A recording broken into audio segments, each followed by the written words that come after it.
Hi everyone, I'm Maddie. And I'm Amber. And we're Witches Talking Tarot.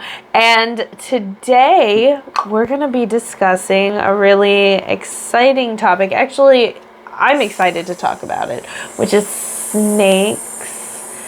Okay, I did not know what the fuck you were doing. And I was like, is she gonna say it? No, I was like, I cannot stop. Every time the snakes are brought up, I'm like, at least it's hit. I don't want to do it because it's so cringy.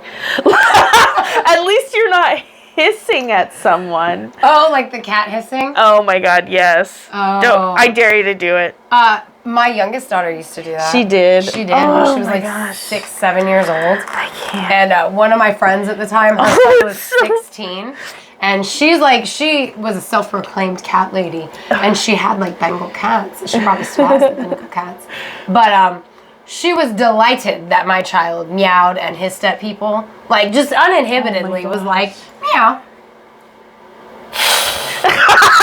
Stop! Seriously. I'm sorry. And so she's like, we went to get our boss Christmas present. Oh my god. And I had my youngest with me, who you notice I'm not naming in this episode. Right, I won't say anything. Oh my god, that's so funny. Okay. And so she's got her 16-year-old son, and my kid keeps like, meow. And her son's like, oh my god. Yeah, he's like, my reaction, right. Please stop. And she goes, bark at her. See what happens. Bark at her. Like, she is trying to get her son to engage and have a little fun. What was this person doing? Like, the young daughter, was she doing it on purpose? Like, kept doing it because it was bothering him? No, that's just what she did at the time. You didn't meet her back, maybe? No, I didn't. No, I didn't. You didn't. Okay. So, like, was it just randomly? Or, like, did somebody have to piss her off for her to be like... She just meowed. Hiss? No, she just meowed. She just hissed. I mean, I think she hissed to, like, get your attention or whatever. Maybe it was to let you know, like, back off, like, you know. God. But sometimes she just hissed because it was different than meowing. She'd just be like, meow, meow, meow. And my friend was like, oh, my God, you got her to meow at me. And I was like, no, she just does that. And my friend was like, oh, my God, I love your kid. And I was like, cool. I'm glad it doesn't bother you. It's fun. Yeah. Did the older ones, were they like, please fucking stop? You know, I don't remember. I'm sure they probably like teased her to make fun of her. I think maybe it's a sound thing for me because like I cringe physically when I hear it. I get it. Like that's what I'm thinking, but like sorry for that. You also, when I was in high school, cringe makes me physically cringe. It does. It makes me physically. Oh my god! Did I mute my phone? What do you mean? I don't know. Maybe. It didn't go off. Yeah, let's hope. But like, I love secondhand embarrassment so much. Michael Cera. Fucking hilarious. That guy that plays McLovin, dude, he's so funny. Kind of cute. Cringy comedy kills me. I love cringy comedy, but it literally, like you said, kills me inside. And hissing like, if you're watching on YouTube, you can see what cringy comedy does to me, just the idea of it. Or like the TikTok cringes. Oh my gosh. Okay, but like... it literally, like, you say cringe and I think about cringy things and my innards cringe. That's YouTube, that's what you're seeing. I'm really sorry. It's not voluntary. I'm sure there's like a mental illness or something that goes along with it. I don't know. But it's not voluntary. I'm sorry. It's not for show. But anyway, we really are talking about snakes, and now I'm scared to hiss like Amber. I was going to. Okay, so here's a weird thing that has nothing to do with snakes in spirituality or snakes and the sacred. But I discovered that I can't talk about snakes without like... I wonder if I was doing the same thing. Snake. Snake. I think it's because we recently watched Harry Potter. That's what I'm fucking I'm like, blaming. snake. Oh my god, I'm having a, vu. Jamais vu. Jamais vu. Jamais vu. But we did. If you watched our previous episodes, you know we watched the past Harry Potter movies. So when I hear snake, I think basilisk. No, when I was learning about the basilisk, because I don't know as much about it as I do like Eastern stuff to do with the snake, and I'm like, Maddie knows a lot because of Harry Potter. That's why it's so prevalent for her. I think. Yeah, oh, absolutely. Yeah. And you know, there was research put into some of that stuff. Yeah. Well, yeah, no, for sure. And like, stuff. I love with the basilisk the correlation between the snake and the bird. But during the research for this, I realized that I have a correlation with snakes, and it's really with Appalachia. Like, as far as when I think about really. Because I was like, okay, I was trying to think of some music to get me in the mood for our snake episode, and I wound up putting bluegrass on. Really? And as I was listening to it, I literally see in my head like snakes are dancing, like they're up. To the banjo? Yeah, and the banjo is a snake. It's like being played by a snake moving. That's how those sounds are making. And it's a mental connotation that I didn't realize I had until I was trying to find music that got me in the mood for snakes. Because for some reason, bluegrass music and snakes are associated in my head. And I think it has to do with Appalachia. And there's probably a lot of snakes in the Smoky Mountains. And I'm making assumptions here because I have no idea where that comes from mentally. So for me, mentally, when I hear snakes and I think of snakes, I think of course, the Hellenic deities, stories, and culture. The snakes are so prominent, right? So when I think of snakes in general, I think of Florida, 100%. Prominent's the right word, I think. Yeah. In Greek mythology, I mean, you have the good and you got the bad, you know, and they're literally everywhere. Well, but Florida's gators for me. In every culture I discovered reading this. They're even in Irish culture, which makes no fucking sense. And religion. Like there's literal snakes in Irish. I think it's Ireland. Or is it Scottish? Irish. No, it's Irish culture. And they don't even have motherfucking snakes. And it's because of the spiritual connotations. And pre a certain ice age, they did have snakes. And I'm not going to terrify you guys like I terrified myself again yesterday. Last night. Yes. Yeah. But that thing, like, when you think about that thing and how, like, really, like, everybody has been connected forever and we've been passing these things down from region to region that shouldn't have been connected because they actually should have been connected and were connected, whatever. It's a terrifying thing. I don't want to tell you guys about it. It's a different episode for when Maddie and I are ready to just like shit our pants. Yeah. But like, so if before that one ice age, Ireland did have snakes, that just means that it's their that old. Spirituality goes back that far, because the reason that the whole snakes still prevail in Irish culture, at least until at the time of St. Patrick's that they did, was because the higher shamans and stuff, they were very connected to snakes and used snake like iconography and stuff in their worship and stuff. And so when St. Patrick got all the snakes out of Ireland, the reason that snakes were used to reference the higher up pagans that were like killed and driven out of Ireland is because that's how connected our spirituality is, that like it survives that long. That's my view on it anyway, because when you say that, that's my first thought, is because when I read the thing about snakes haven't been in Ireland since before this ice age, well, that means they were in Ireland before that ice age. So that means the people that survived that ice age remembered and carried it on in their spirituality. That's how important snakes were in their spirituality, because they are so connected to the sacred and the divine. Right, absolutely. And unfortunately, though stop doing the S thing, guys. Although I am not a fan of snakes in like general, please don't touch me, you know. I know there are some people like on Facebook, whatever, they have pet snakes. No offense, I'm so happy for you, but I can't.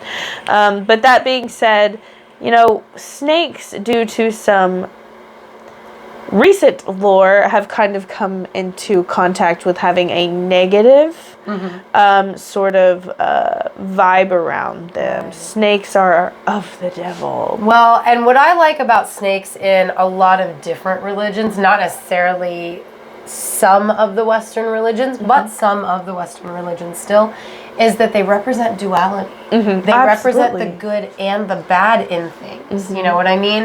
And I find that really beautiful. Well, and it's like I said earlier, it's only the bad, like you're saying. Right. I don't. Right. Like I agree. And like I said earlier, we were talking about this episode. Yeah.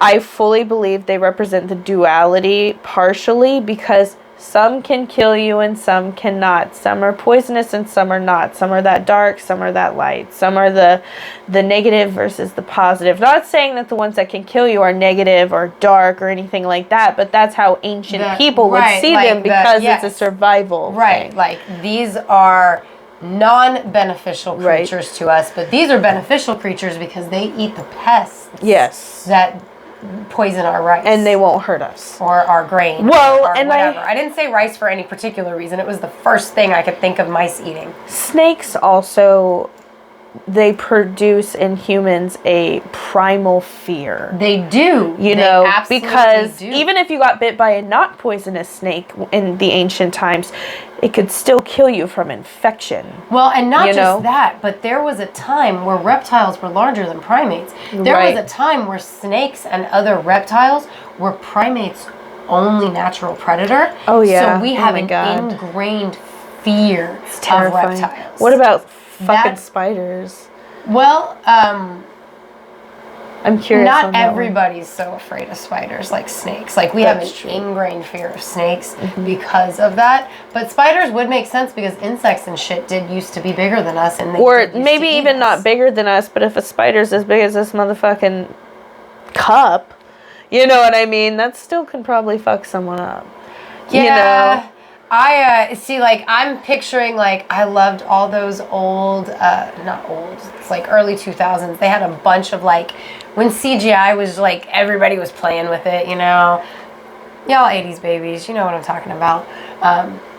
Like, there's so many, like, dinosaur recreation shows and old animal recreation shows.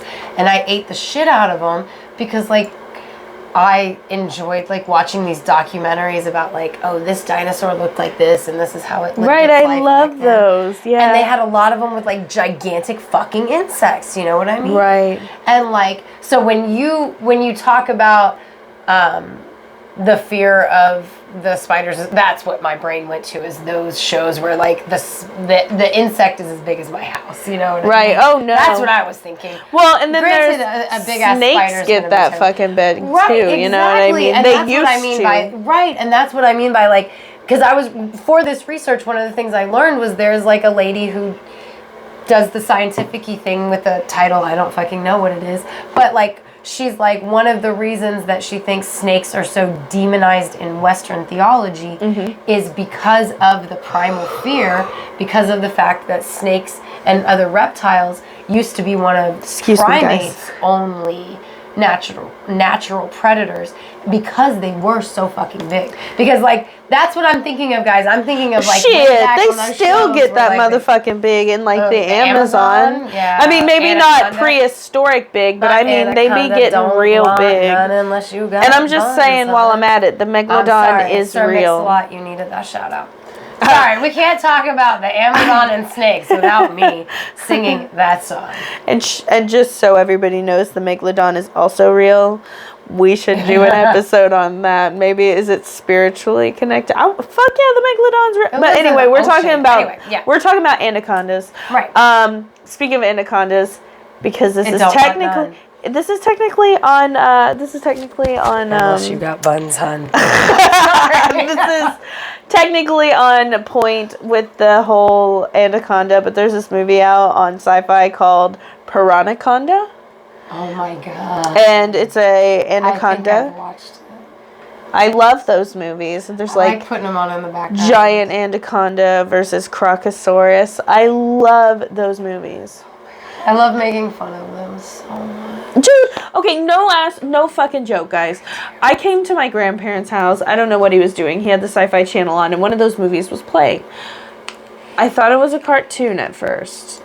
And then they went back to the actual people. The CGI was so bad? It was so bad. It wasn't... They didn't try, Amber. It was like... No, they really didn't try. Y'all know what this is supposed to be. It was literally like... It was CGI that looks like CGI. American Dad.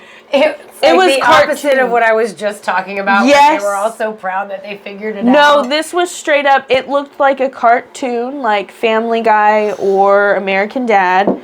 And, like, they absolutely did not try, but they still wanted this movie to come out. I was truly confused at first. I love that so fucking much, and he was getting eaten by, like, an anaconda, and then it would switch to a cartoon, but, like, a really bad cartoon. I wonder if it's one of those things where, like with the original Evil Dead movies, like, it was bad on purpose. Like, yeah, I think... Oh, I would hope so. Because I like to think the Piranhaconda movie was bad on purpose. I mean, listen, look at the title. Because, like, I love movies that are bad on purpose. Me like, too. I hate it. Let's watch it. They did Santa Jaws, which God. I hope to God it's bad on purpose. Because I watched that movie and then I saw they had an episode Dude, about I tried to watch that and shit. I listened to it. It was hilarious. I tried to watch that shit and it came in and it was like somebody with like a video camera and I was like, this is not good and I'm gonna have to... It's hilarious. It's bad, but it's funny. And I like to think, like, it's bad on purpose. You know what I mean? Like, it's literally a robot shark with a fucking Santa hat on its fin. And it's like this boy's comic that he drew that comes back, life. yes. Yes, it's amazing. Dude. Not good. It's not good. But I get you. Yeah. It's not, I want you guys to get me too. How much money did they spend on it versus how much did they like make? Same with like Sharknado.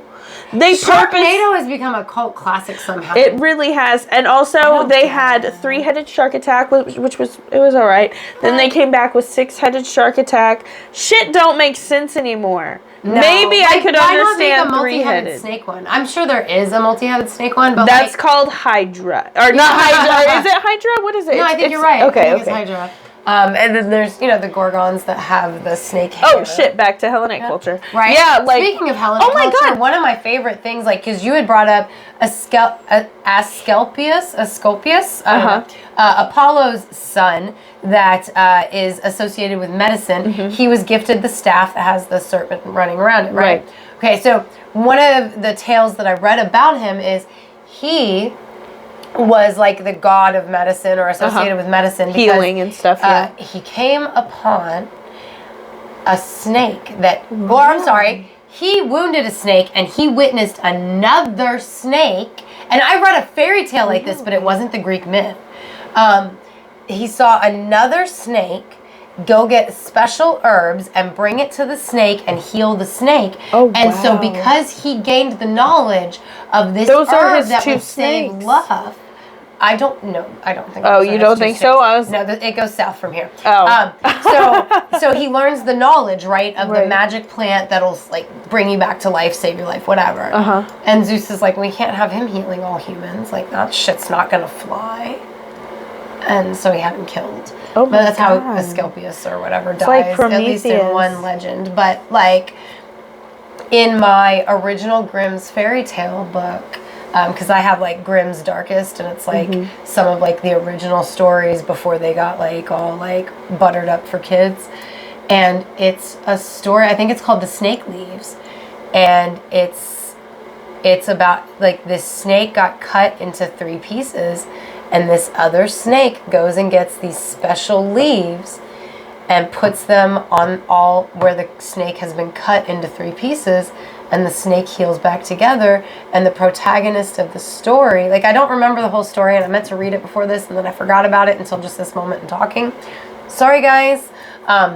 But the guy goes and he gets those leaves so that he can, like, heal himself so that he can pass the test of the king to get the princess's hand or some crap like that, But, like when I was reading the story about Asclepius or whatever, I was like, oh, that's the base of the Grimm story. Because I totally read that as a fairy tale before I ever read that as a Greek myth. But, like, snakes are associated with healing. I think Well, snakes are associated with healing. Is it just because of that myth? Or is it because of older knowledge that created that myth? Because snakes really do have herbal knowledge, and that's why they're associated with healing. Because and they live the underground. devil. Because they have knowledge. The tree of knowledge! Oh my god, and they live down in the roots and they feed on the knowledge, and that's why we just figured something out, y'all. God, you know, one of these days. I love this show. I know you've seen this episode. Actually, we know you do. Thank you. You've seen that episode of that 70s show where they're like, we come up with the best ideas. We should record this shit. We're gonna listen back to our fucking podcast, and it's gonna be like, oh my god, we have been airing this for over a year. Also, now I'm like, that's funny because that 70s show, they could have had a podcast. And also, like, now I'm like, I hope some old hippie stoners go out and make their own podcast called That 70s Show. Or That 70s Podcast. And it's them sitting around getting high, talking about shit, and having epiphanies. Because, like, I'm sorry, but, like, literally, snakes are associated with healing. Why? Why are there myths about snakes having herbal knowledge? Snakes live down in the ground. Or snakes having knowledge in general. They travel among the different worlds. They're a liminal creature. They go into the underworld. They go into the cracks in the earth and down below, and where our food gets its food from. Like, literally, they exist down there where the trees are having their conversation and where the mycelium is having its conversation. Do you think they can understand? I'm starting to the more I talk. Oh my god, is this how spiritual psychosis works? Shit. I'm so scared of spiritual psychosis. Like, I'm convincing myself of this stuff, but it makes sense, guys. It's all connected. Write it in your Book of Shadows journal thing. For my grandchildren to find and be like, damn, babushka was cray-cray. Oh my god, I'm so scared of that too. Like they're like, dude, I think... No, they gonna know babushka. They're like, I need to get tested. This shit runs in my family. Right? One day I will be a crazy old babushka. Is that what you're gonna have your grandkids call you? Well, I want it to be called a Nana, because, like, it's very Russian. And I didn't get to have my Russian Nana because she passed away before I was born. Mm-hmm. And so when my kids were born, I was, like, very insistent my mom was going to be Nana. And then I was talking about how I was excited to be Nana. And one of my daughters was like, oh, no, only Nana's Nana.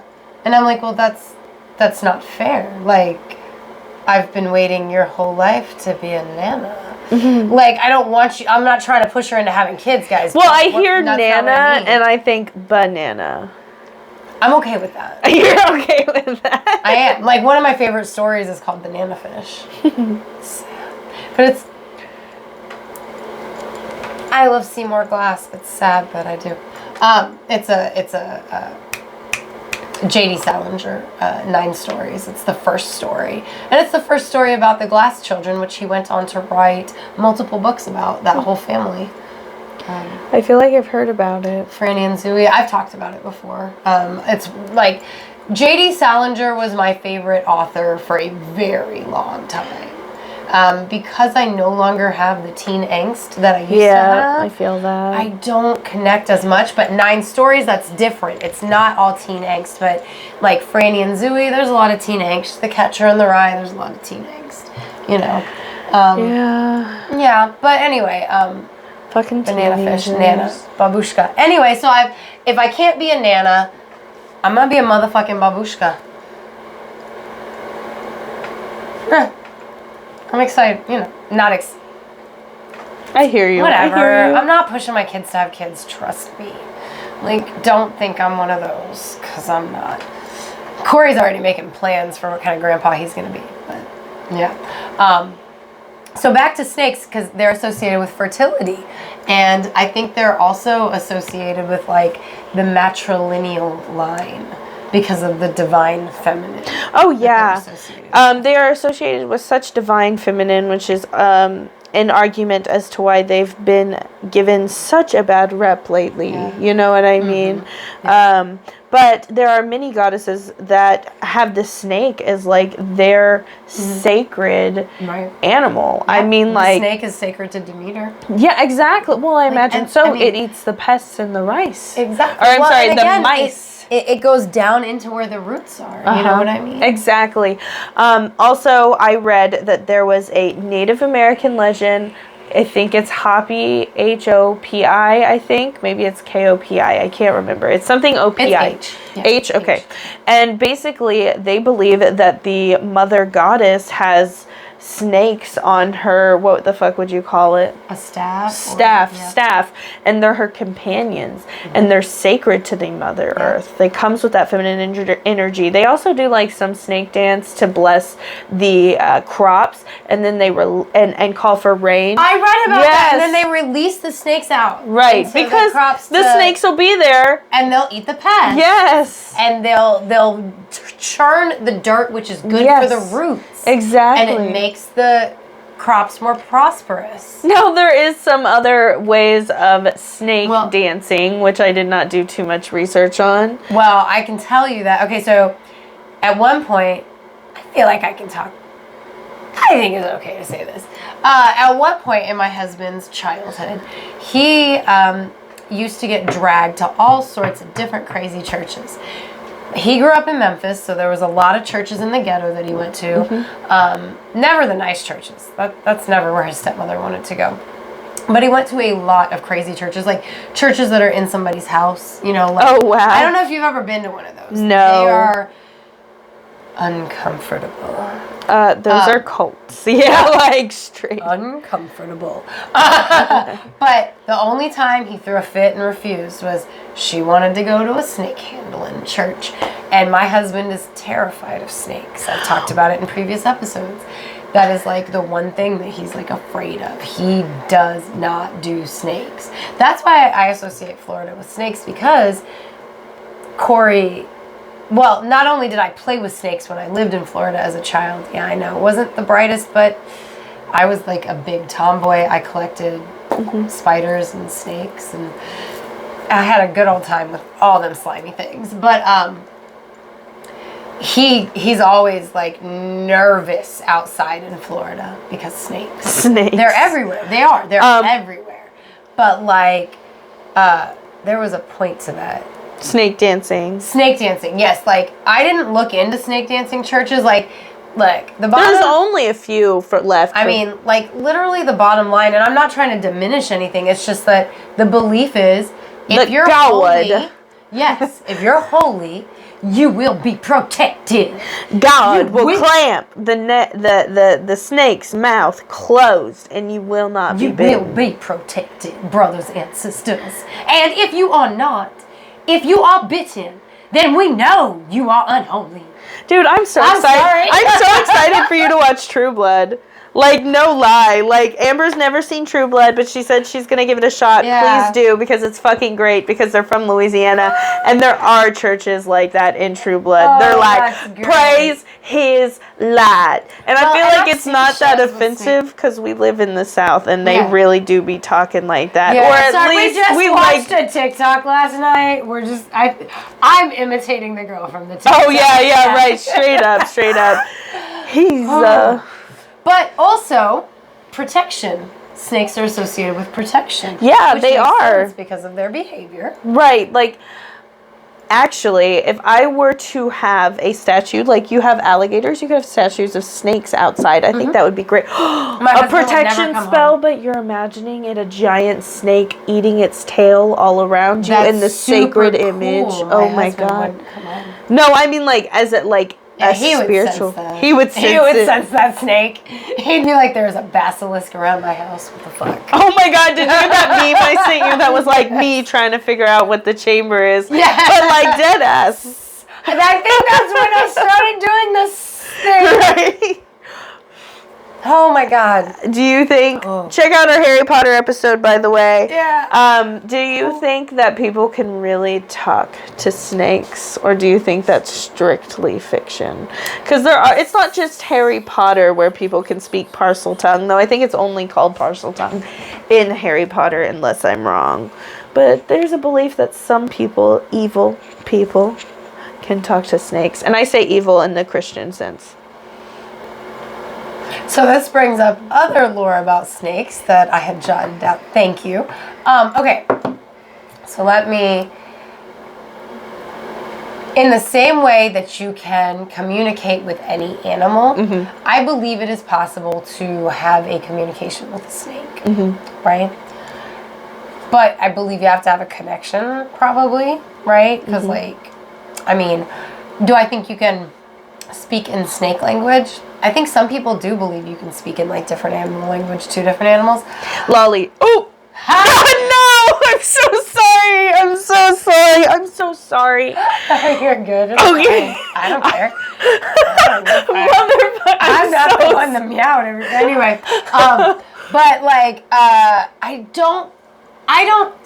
think if I'm communicating with an animal, it's more like on a telepathic level as opposed to like Voldemort's all like, Nagini says the Muggle caretaker. Yeah, no, fuck all that. Okay, but so bring it back to those things you said that were involved in the question, right? So the let's start with the per-Christian type of line of thinking. I learned that the basilisk was used as a euphemism for Jews by Martin Luther. Well, actually, it wasn't a euphemism. He straight up said both things in the sentence.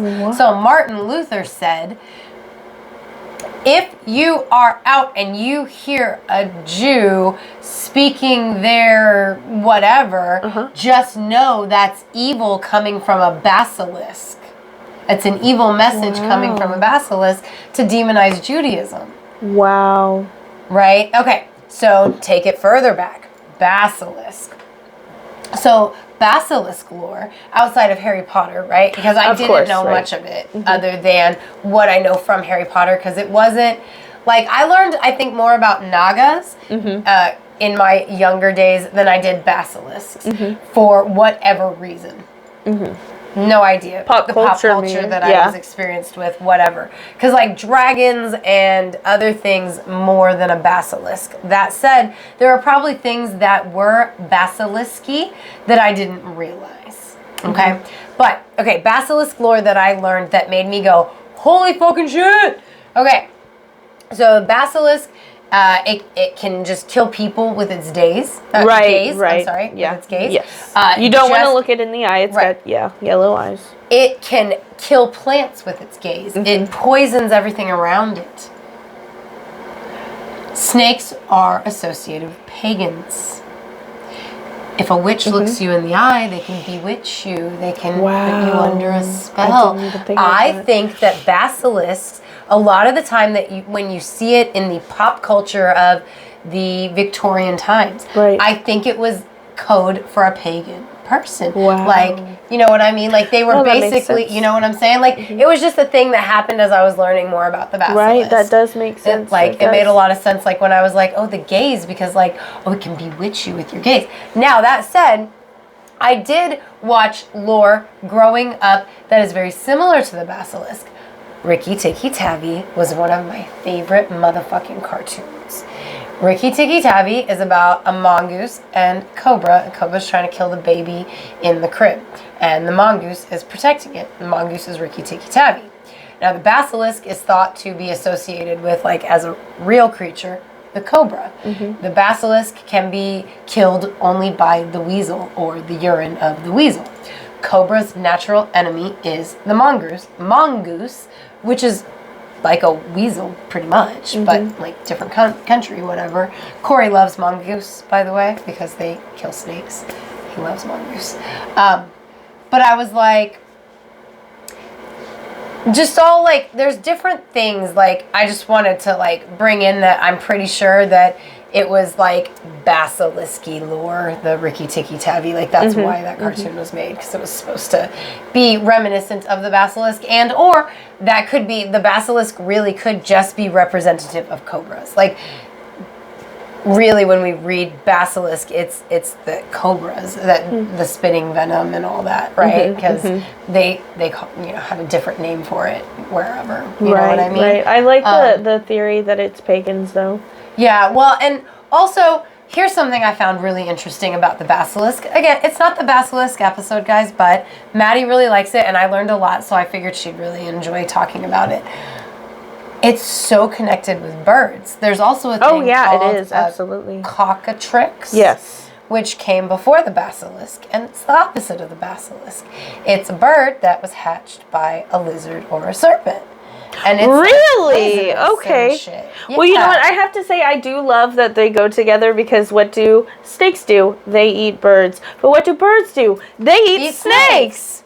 No, I love that. Also, have you ever seen that like dinosaurs really are more related to birds than reptiles? Yes. And really like birds and reptiles essentially both evolved from the same shit? Yes. And so like having this lore of the cockatrix and the basilisk, and they're both the same but different. I find that very What if they are intriguing. the same, but they evolutionized different? Or what if they've been fighting since like the beginning my God, of time? they're like Now it's a chicken and like a black snake or some shit. They've evolved backwards. now it's Peter Griffin and the chicken. Oh my God. No, that's crazy. I just like I loved the little overlaps. Sorry, and my since hand is cold, and the candle is literally warming my fingers. No, you're fine. I just one thing I wanted to bring up, because you had mentioned like the evolution and the growing and whatever. In Slavic culture, in snakes and dragons in Slavic spirituality, they're connected. Slavic spirituality. Oh yeah, you had mentioned that. Yeah. Snakes are the female, dragons are the male, and or like word wise. But in Slavic belief, snakes or dragons are old snakes. So like as a snake gets older and older, it becomes a dragon. So are all snakes female, and then they evolve into male dragons? And that would, like, the fertility and the whole life cycle thing really makes a lot of sense there. If they really go from being a female creature that reproduces and whatever into a male creature, and then it like cycles back, and that's really cool. That is cool. That is crazy. And it comes very back Jurassic to that whole Parky thing. Yeah, and it comes back to the snake, what's Jormungandr,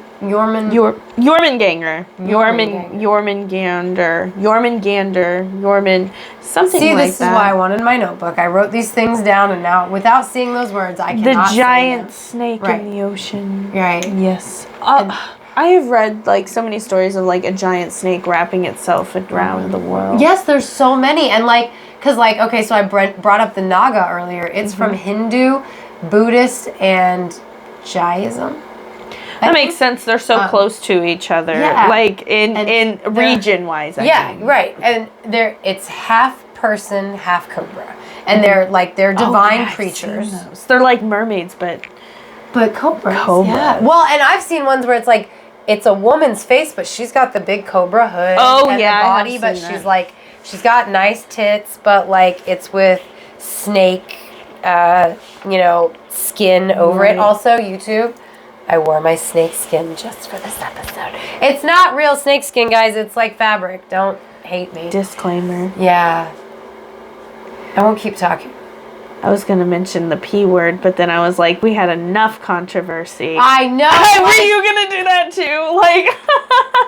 Like. Sorry. Last episode, guys. Anyway. Check it out. Yeah, check it out. Deja vu. No, that's what the episode's about. Also, deja vu. But I feel like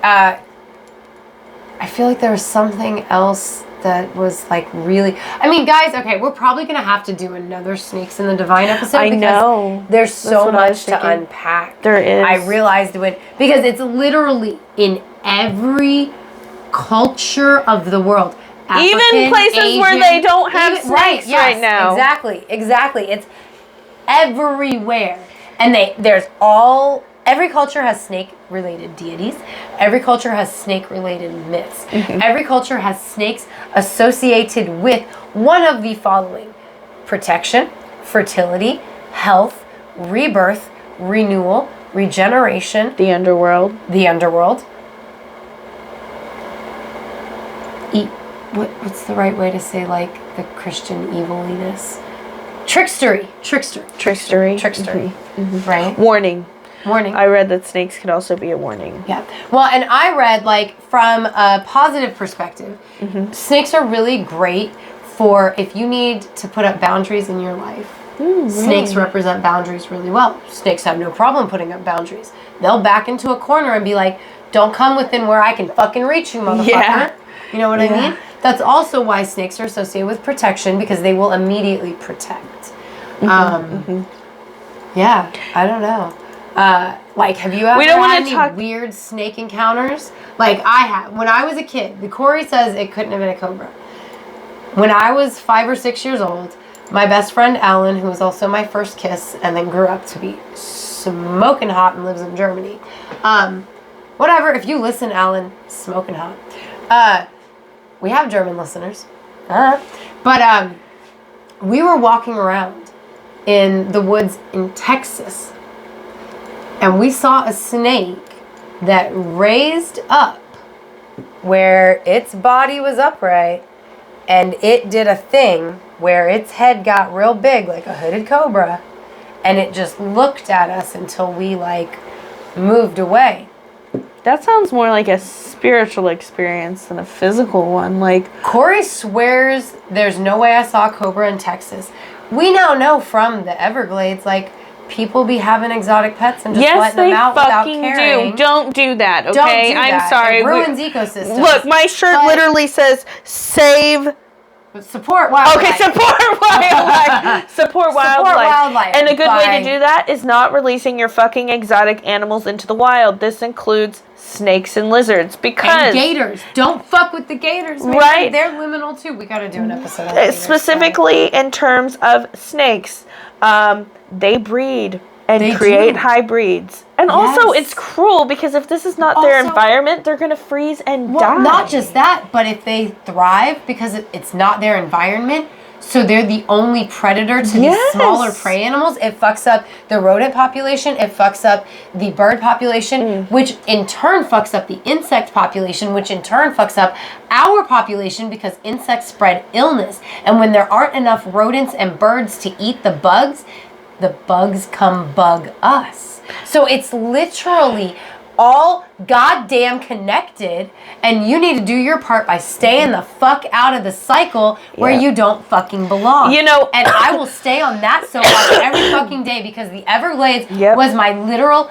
favorite ecosystem in America and possibly the entire world. And it is literally not the same. I cried the last time I drove through the Everglades. It was terrifying, and I talked about it in, I think, season 1.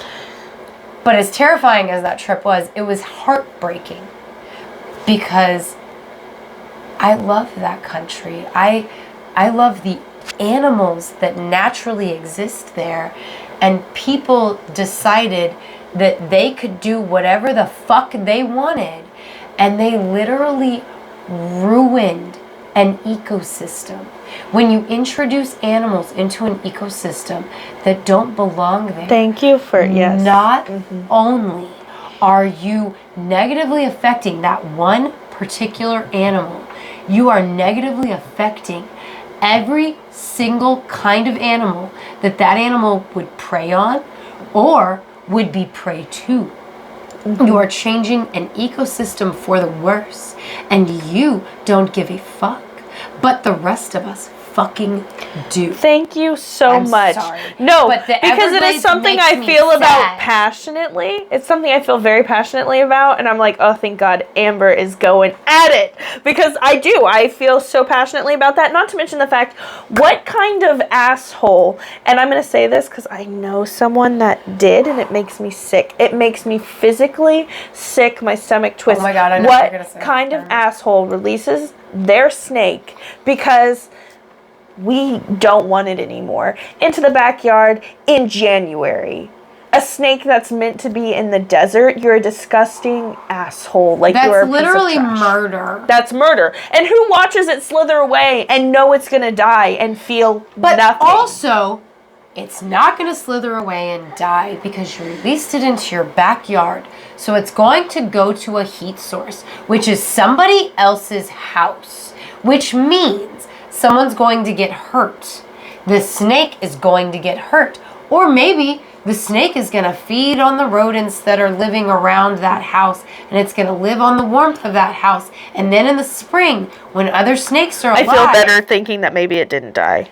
Like, it's going to go breed, Oh and my it's going God. to change the entire Yep. ecosystem of a suburban area, which means now a bunch of people are going to go out culling snakes. Do you know what culling is? What? Look up culling. What is Culling's it? fucking awful. Culling is when you go out and you mass kill an animal.